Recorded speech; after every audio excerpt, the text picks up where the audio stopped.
The nuclear non-proliferation conference at the United Nations right now, and while there has been great anticipation about what he will say, there are already indications that it's not what Western powers are hoping to hear. We're going to get more from senior UN correspondent Richard Roth, who is live from the United Nations. And Richard, what are we hearing? What can we expect to hear?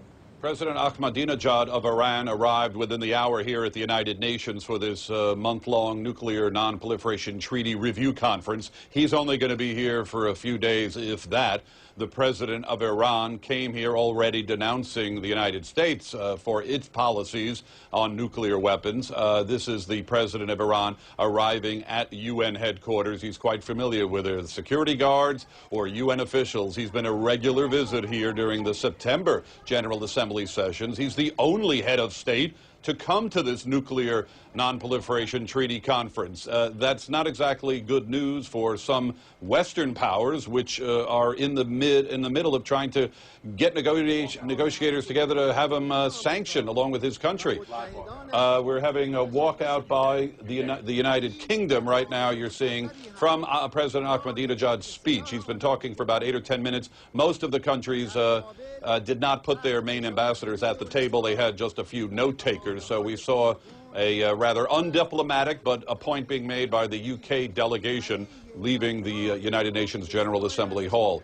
Here is the U.S. delegate walking out. I'm not sure what the president of Iran is saying right now to prompt it, but the United States and the UK are two of the lead countries that are trying to go after Iran with a fourth round of international sanctions, whether against Iran's presidential guard or some of its key banks and financial institutions, to try to put pressure on President Ahmadinejad because of its failure to comply with Security Council resolutions over its nuclear program. Iran says its intentions are purely peaceful. The West has concerns that Iran is building nuclear weapons. That's really what this conference is all about. Earlier, the president of Iran was called out, you might say, by the UN's top diplomat, Secretary General Ban Ki-moon, who gave some remarks that were rather critical of the Iran regime, and he asked that the Iranian president comply with the existing Security Council resolutions.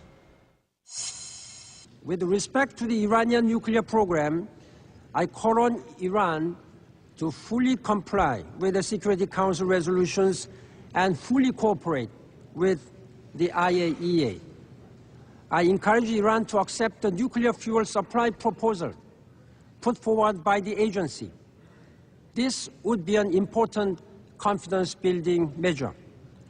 And I encourage the President of Iran to engage constructively. Let us be clear. The onus is on Iran to clarify the doubts and concerns about its program. Now, when the president of Iran was speaking, he said that Iran has accepted the terms of a nuclear fuel deal that the Secretary General referred to. But this stalemate has been going on for months, if not years, with back and forth regarding any type of compromise over nuclear dealings and fuel shipments out of the country for enrichment elsewhere. Also, we should point out that U.S. officials are worried that the Iranian presence here will dominate this conference and will steer delegates away from the goals of the conference regarding overall nuclear non-proliferation. So U.S. officials say that the United States is working closely with Egypt now on a measure that will go for a nuclear weapons-free zone in the Middle East. That is more complicated than it sounds because delegates accuse Israel of possessing an arsenal and say it's a double standard while the West goes after Tehran for what it might have. Stan? Richard, thank you very much for that. Richard Roth joining us live there from the UN. You saw the US and UK walking out, empty chairs where France was sitting. We're going to look now at what the Middle East feels about this. Now, most of the countries in the Middle East have said they aim to develop nuclear power. The status of Iran's nuclear program is largely unknown, but the US claims Iran is 1 to 6 years away from being able to produce a nuclear weapon. Israel has never admitted to having nuclear weapons, but it is widely believed that it does possess a nuclear arsenal. Egypt has announced plans to build a number of nuclear power stations to generate electricity, but abandoned plans to pursue nuclear weapons in the 1980s. Jordan also says it plans to develop its first nuclear power plant by 2015.